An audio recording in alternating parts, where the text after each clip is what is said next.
late. Kunal, hi, morning.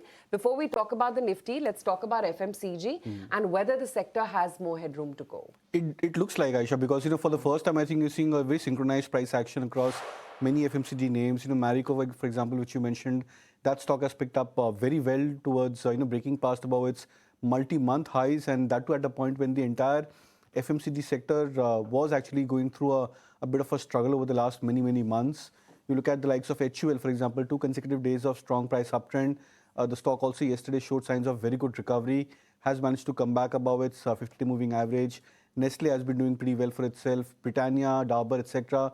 The ones which were going through a bit of a struggle or a correction over the last few weeks, those stocks have started to show signs of good recovery. At least they've managed to lift off from their initial base points or their support points, and that's, I think, a very good positive. So my sense is that this rally which you're seeing for FMCG stock, as of now, this should continue, but once it's led by more short covering data, then I would sense that the pace of rally for the FMCG names should intensify going forward. What about the overall Nifty though, Kunal? Because already looking at the GIFT Nifty, it seems like we're going to make it to 24,400 after a very good closing yesterday. Yeah, and I think there are two reasons for this. One, of course, is the global market handover. The other is, yesterday for the first time you saw best sector composition for the markets, because IT was the only one which was lagging behind. That sector also managed to make a comeback. Banks have been doing very well for itself. Private sector banking names, financial services, Bajaj Finance, etc. have been doing very strongly. Defense stocks, aviation names. I think so. It's a classic mix of sector. I was doing this comparison, yesterday also, that the Nifty Next 50 index is the best index to look for, because the Nifty 50 is still 10% below its 200 moving average. But the next 50 index is above the long-term moving average by 10%, and we are almost closer to the multi-month highs for the Nifty Next 50 index. So it tells you that the only concern for the markets were the top 50 names, and that too, I think the major drag within those points were Reliance, HDFC Bank, and IT names, because they constitute almost 25 to 30% weightage cumulatively as such. So that was the only major concern. But the rest of the market breadth, mid caps, small caps, the Nifty Next 50, all of them have been doing fantastically well. With the resurgence in IT names, I strongly sense that there could be a now possibility that we should be looking at least 25,000. Kunal, but if you look at the margin trade book, Reliance, Infosys, HDFC Bank, all of them have very high margin trade financing which is there, which basically indicates that the street or the investors are expecting an upward move for these stocks. Do you see there's enough room for them to move up technically? I strongly sense so, and I think the MTF book is now the new derivatives way to look at, because that's one of the better ways to do it, because you can it has a lot of advantages also in that sense. But it tells you that the risk appetite is there for traders who are not looking at those ideal lot sizes of 500 and 550 for individual stocks. So even if you want to take a smaller composition, I think the MTF book held. So that tells you that there is not just a speculative intent, but there is also an intent that these stocks are now coming back into recovery. So you want to take that advantage of even the minor, minutest part of the leverage and try and take advantage in terms of riding the trend. But I would sense that names like Reliance and HDFC Bank, even though they have been underperforming for a prolonged period of time, there is no major evidence of short covering as of now which has come in.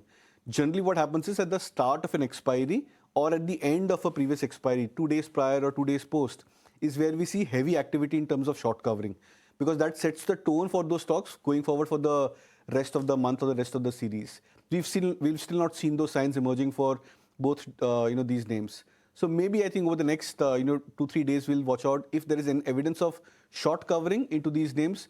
That's where I would believe that you would probably have a very strong lift off from these two names from the Nifty 50.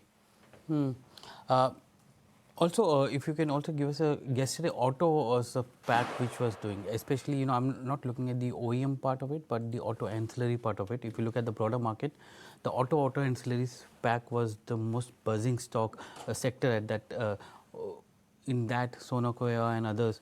How are you looking at those stocks? So yeah, I think Sona BLW, for example, Sona Comstar, that stock did very well for itself, 6%, 7% up yesterday. Samvardhan Motherson, even though the stock had not rallied up higher, but I think that showed signs of strength at 149.50 levels where it's trading. Jamna Auto, I think, was up some 5-6% yesterday.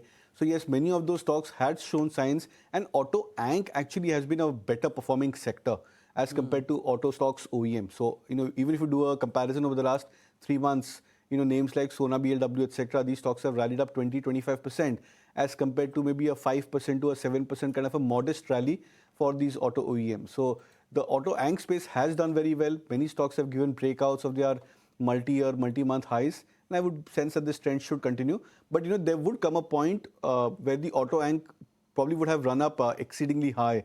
And that's the better time to try and just take some profits off and then come back to the traditional OEMs. But we're still some time away from that. We're still some time away from Of course. And Kunal, how do you play the market right now? Stocks.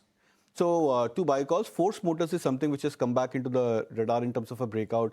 For the first time, I think after many, many days, the stock has managed to break above its 200-day moving average. So that's something which starts to look very attractive at the current levels. Would look out for targets in the range of 20,250. Stop loss to be kept at 18,750. And the second would be about Dixon Tech. Even this stock has started to show signs of recovery. It's still some distance away from its long-term moving average. But what I like about the chart are two important patterns. One is a higher high and higher low pattern being formed for Dixon Tech over the near term. And the second is the rising slope of the 50-day moving average, which I think should aid the stock price trend in the near term. So we'd look at 13,000 as a target, stop us at 11,900. Okay, on that note, let's take a very quick break. Seems like it's an exciting Friday ahead with the GIFT Nifty already skirting around the 24,400 mark. We'll discuss all the newsmakers on the other side of this break.